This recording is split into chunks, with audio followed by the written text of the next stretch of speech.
चीनी सरकार के प्रोपेगेंडा अखबार ग्लोबल टाइम्स ने एक आर्टिकल लिखकर चीन की कोरोना वैक्सीन पर सवाल उठा रहे देशों को खरी खोटी सुनाई है।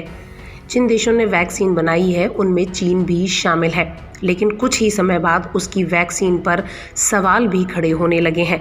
इसके चलते ड्रैगन तिलमिला गया है और उसने दो टूक कहा है कि अगर कोरोना को हराना है तो फिर चीन की वैक्सीन का इस्तेमाल करना होगा। चीन ने पश्चिमी देशों पर आरोप लगाया कि उसकी वैक्सीन पर पारदर्शिता को लेकर सवाल उठाए जा रहे हैं। ग्लोबल टाइम्स ने लिखा, ब्राजील के बुटान इंस्टीट्यूट ने चीन की सिनोवैक कोरोना वैक्सीन के 50% से ज़्यादा प्रभावी होने की जानकारी दी। इससे यह इमरजेंसी अप्रूवल के लिए योग्य हो गई है। चीनी कंपनी पूरी तस्वीर को अंतिम रूप देने से पहले तुर्की और इंडोनेशिया जैसे अन्य देशों में परीक्षणों से डाटा एकत्र करके उसका विश्लेषण करेगी, लेकिन पश्चिमी मीडिया ने तुरंत पारदर्शिता को लेकर सवाल उठाने शुरू कर दिए।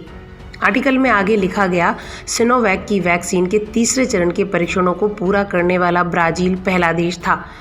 इसने पुष्टि की है कि वैक्सीन की प्रभावकारिता 50% से अधिक है। सिनोवैक वैक्सीन के तीसरे फेज के परीक्षण के दौरान कोई गंभीर दुष्प्रभाव नहीं बताए गए हैं।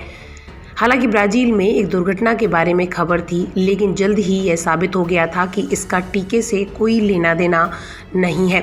अमेरिकी कोरोना वैक्सीन्स पर भी चीन ने सवाल खड़े किए। चीन ने कहा कि अमेरिकी वैक्सीन्स भी कई मामलों में कमज़ोर हैं। शुरुआत अमेरिका की फाइजर वैक्सीन के तीसरे ट्रायल में इस्तेमाल किए गए सैंपल से करते हैं। कंपनी ने जानकारी को स्वतंत्र रूप से किसी तीसरे पक्ष द्वारा सत्यापित नहीं कराया है। चीन ने इस तरीके से अपनी भड़ास निकाली और कहा, फाइजर mRNA वैक्सीन है जिसे -70 डिग्री सेल्सियस तापमान में स्टोर करना होगा। दूसरे शब्दों में कहें तो इसे विकासशील देशों के बजाय अमीर देशों के लिए बनाया गया है। ग्लोबल टाइम्स ने आर्टिकल में आगे कहा, यहाँ यह भी बताना जरूरी है कि फाइजर टीके के कुछ रिएक्शंस भी सामने आए हैं।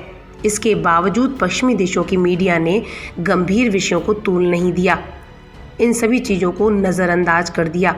अपनी कोरोना वैक्सीन की प्रशंसा करते हुए चीन के ग्लोबल टाइम्स ने लिखा, चीन की सिनोवैक कोरोना वैक्सीन ज़्यादा सुरक्षित है और इसे रेफ्रिजरेटर के तापमान में आसानी से स्टोर किया जा सकता है। यह विकासशील देशों के हिसाब से बनाई गई है और इसके दाम भी तय किए गए हैं, लेकिन पश्चिमी देशों ने इन खूबियों को नज़रअंदाज कर दिया। सिनोवैक वैक्सीन को विश्व स्तर पर बढ़ावा दिया जाना चाहिए। इसकी अंतर्राष्ट्रीय प्रतिष्ठा महत्वपूर्ण है।